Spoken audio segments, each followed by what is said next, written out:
வணக்கம். முத்துஸ் mini life channel நண்பர்கள் அனைவருக்கும் வணக்கம். சேனலை காண வந்த அனைத்து நண்பர்களுக்கும் நன்றி. இப்போ பார்க்க போகிறது ஒரு கருவாட்டு குழம்புங்க. தாளிக்கிறதுக்கு சோம்பு, சீரகம், கருவேப்பிலை எடுத்து வச்சுருக்கேன்.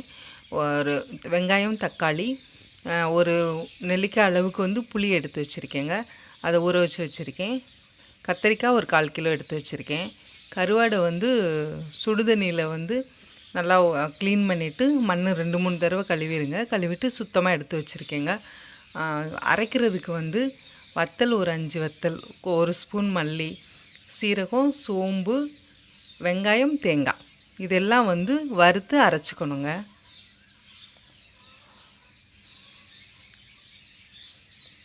இப்போ நம்ம சட்டி அடுப்பில் வச்சு ஆயில் விட்டுருக்கேங்க. இதில் அந்த சோம்பு, சீரகம் தாளிச்சிருக்கேங்க. அது பொரிய ஆரம்பித்ததுக்கப்புறம்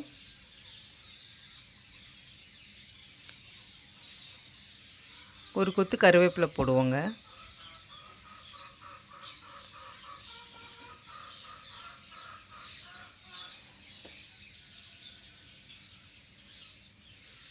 நல்லா சின்ன வெங்காயம் நல்லா ஒரு கைப்பிடி நல்லா நிறையா, ஒரு 15 வெங்காயம்னு வச்சுக்கோங்களேன். 15-20 வெங்காயம் குட்டி குட்டியாக நறுக்கி வச்சுருக்கேங்க. அதை வதக்குவோம்.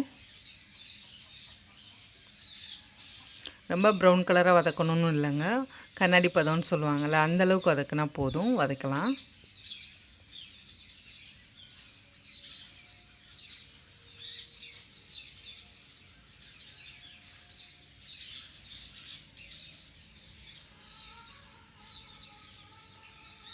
அது வதக்கிட்டுங்க தக்காளி போட்டுக்கலாம். ஒரு 2 தக்காளி, பெரிய தக்காளி எடுத்து கட் பண்ணி வச்சுருக்கேங்க. அதை போட்டு வதக்கிக்கிடுவோங்க. இந்த தக்காளி போட்ட உடனேவும் நம்ம கத்திரிக்காய் இருக்கு இல்லையா, அதையும் போட்டுடலாம். அப்போ தான் நல்லா குலைவாக வேகுங்க, அதனால் போட்டுடலாம். போட்டு வதக்க ஆரம்பிக்கலாங்க.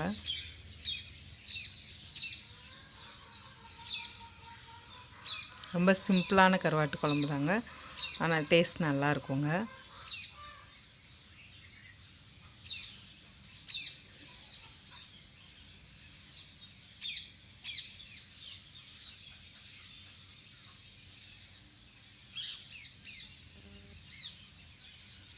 நல்லா வதக்கணுங்க. வதக்கிட்டு நமக்கு குழம்பு மசால் பொடி சொல்ல மறந்துட்டேங்க.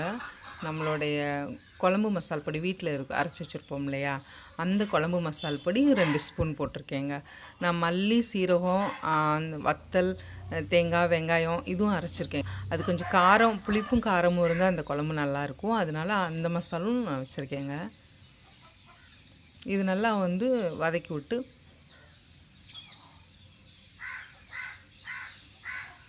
அது நல்லா எண்ணெயில் லைட்டாக ஒரு நிமிஷம் பொரியட்டுங்க. அதுக்கப்புறம் நம்ம அரைச்சி வச்ச அந்த பேஸ்ட்டு, தேங்காய் இதெல்லாம் அரைச்சி வச்சோம் இல்லையா, அந்த பேஸ்ட்டு போட்டுக்கலாம்.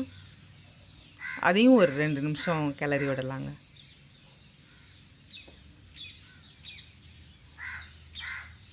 இங்கே காலையில் எங்கள் வீட்டில் இந்த பக்கத்தில் மரத்தில் இருக்க எல்லா பறவைகளும் வெளியில் போகுங்க, சத்தம். அதனால் பேக்ரவுண்டில் அவங்க சத்தம் கேட்டுட்ருக்குங்க.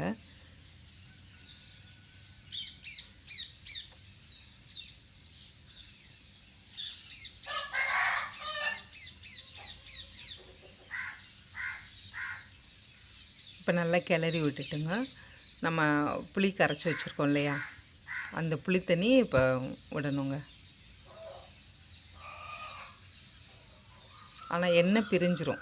அந்த எண்ணெய் பிரிஞ்சது காமிக்கிறேன் பாருங்கள். லைட்டாக ஓரத்துலலாம் எண்ணெய் வந்துடும். அந்த எண்ணெய் வரும்பொழுது நம்ம புளி தண்ணி விடலாங்க.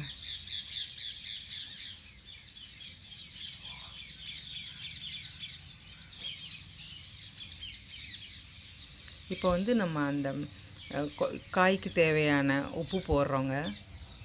இப்போ புளி தண்ணி விட்டாச்சு.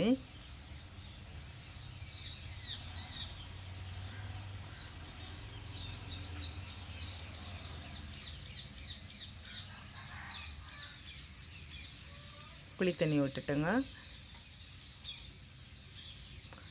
இப்படி மூடி வச்சிடலாங்க. மூடி வச்சுட்டு ஒரு ஒரு கொதி நல்லா கொதிக்கட்டுங்க.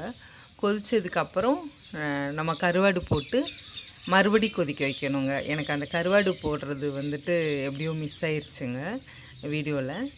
இப்போ மூடி வச்சாச்சுங்க. இப்போ கருவாடு போட்டு தான் மூடி வச்சுருக்கேன், அது எப்படியோ மிஸ் ஆயிடுச்சு. இப்போ குழம்பு ரெடி ஆயிடுச்சுங்க. கருவாட்டு குழம்பு நல்ல மணமாக நல்ல டேஸ்ட்டாக ரெடி ஆயிடுச்சுங்க. நீங்களும் வீட்டில் ட்ரை பண்ணி பாருங்கள், கண்டிப்பாக நல்லாயிருக்குங்க. பண்ணி பார்த்துட்டு இந்த 2 மசாலும் சேர்த்து போடுங்க, ரொம்ப டேஸ்ட்டாக இருக்குங்க. நீங்கள் பண்ணி பார்த்துட்டு எப்படி இருந்துச்சுன்னு கமெண்ட்டில் சொல்லுங்கள்.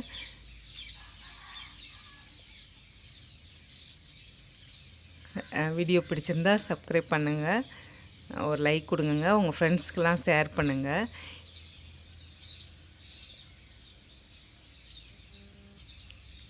நல்ல டேஸ்டான கருவாட்டு குழம்பு ரெடிங்க.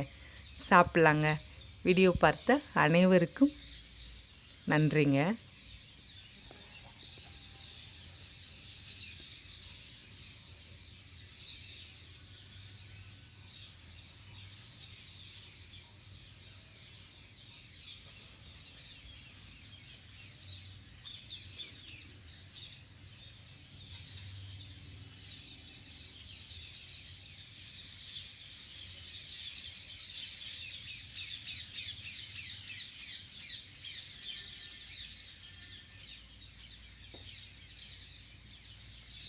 செம்ம டேஸ்டான கருவாட்டு குழம்பு ரெடிங்க. சாப்பிட்லாம் வாங்க. நன்றிங்க.